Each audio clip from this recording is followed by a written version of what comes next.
ونعوذ بالله من شرور أنفسنا ومن سيئات أعمالنا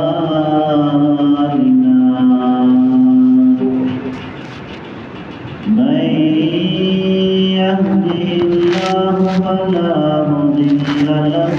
ومن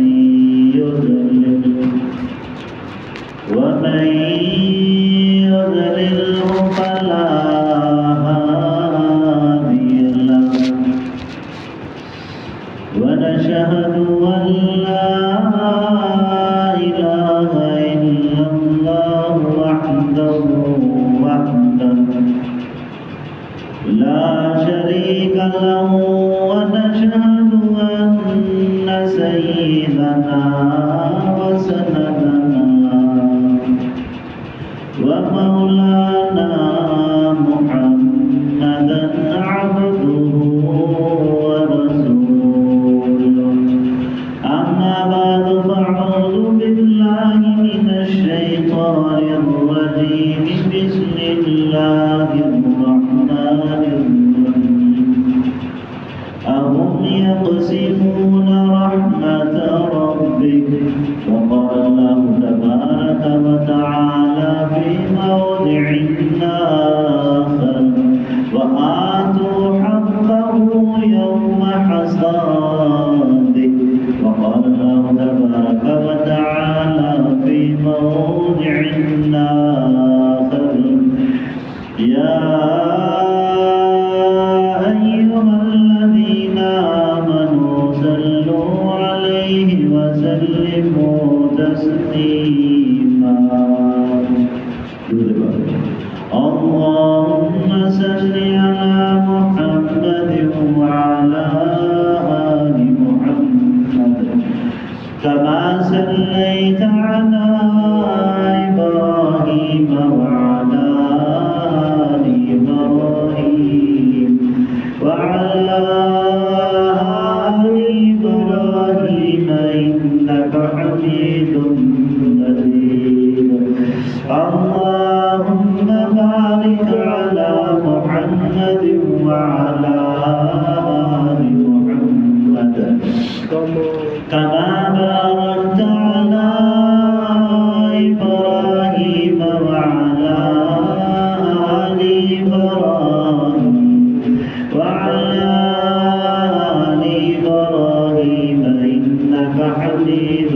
مجيد صدق الله مولانا العظيم وصدق رسوله النبي الكريم